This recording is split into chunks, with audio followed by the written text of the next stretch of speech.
Hi, I'm Adam Meyer of Mill City Lutheran in Minneapolis, Minnesota, and I've got an acoustic here with some severe dryness issues. I'll show you a close-up of top crack, but worse than that, top is sunk in and is now unplayable. So I'm going to go through what causes this, the symptoms if you have an instrument that experiences this, and possibly being able to revive the guitar and bring it back to life, and hopefully you save some wood from going in the trash. The most obvious thing would be a top crack. You can see this here. This one's open quite a bit. See that it's flexing. Now here's a close-up. You can never really eyeball anything, but some of you may be looking at those strings and you'd like to play on a guitar that has action that low, but there is a point where the action is too low. I'm going to show you what's causing this. Use my straight edge laid across here.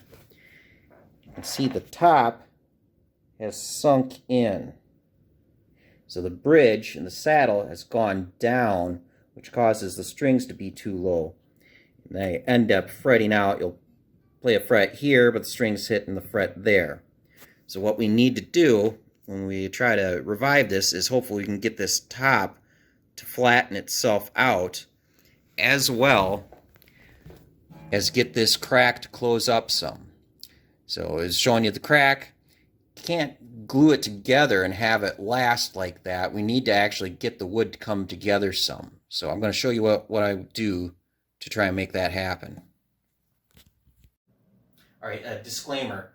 These videos I make are promotional, not tutorial. I am simply explaining the process in certain repairs so that customers can more easily understand what is involved. I am not trying to teach anybody how to do this. If you haven't done any repairs like this before, do not experiment, do not copy what I do. So what I've done for this is I've built a collapsible guitar humidor. I just used some PCV piping, some painter's sheeting. The guitar is inside, as you can see, and I also have a very small humidifier and a humidity gauge inside. The idea is that the humidifier will run at short intervals. I will be monitoring the humidity, and the humidity will be above the ambient humidity in the showroom here. And the idea is for the wood to take on moisture, to revive itself, to bring that top crack back together, and for the top of the guitar to flatten out again, come back up so that the action is playable again. Now, like I've said in other videos, it is very easy to do this too fast or too much. You can have that crack swell back so tight that you can't actually repair it. It's still a crack, but it's swelled together too hard to get glue inside. Or you can go beyond that point where it pushes together and it will bulge out. And at that point, it's pretty catastrophic. It's really hard to get the guitar to kind of settle back to where you can get it leveled out again. So I will be monitoring this. It can take sometimes just a couple days. There have been other repairs that took several weeks for this to actually finally get the guitar to revive. So each case is different. Just absolutely, you got to be monitoring it all the time and keeping an eye on it. And, take it slow. And here's the final result. The entire process took a little over a week. Very gradually reviving the guitar, and a little demonstration here.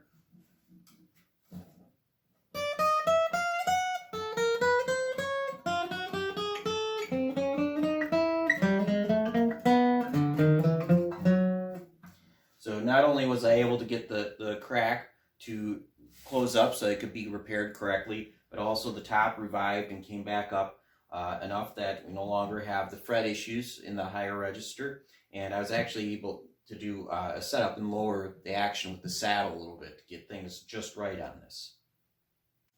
Here's what the action looks like. Top came back. It's closer to flat now. Do a little close-up of the crack repair. I know where it is, but you may not be able to tell.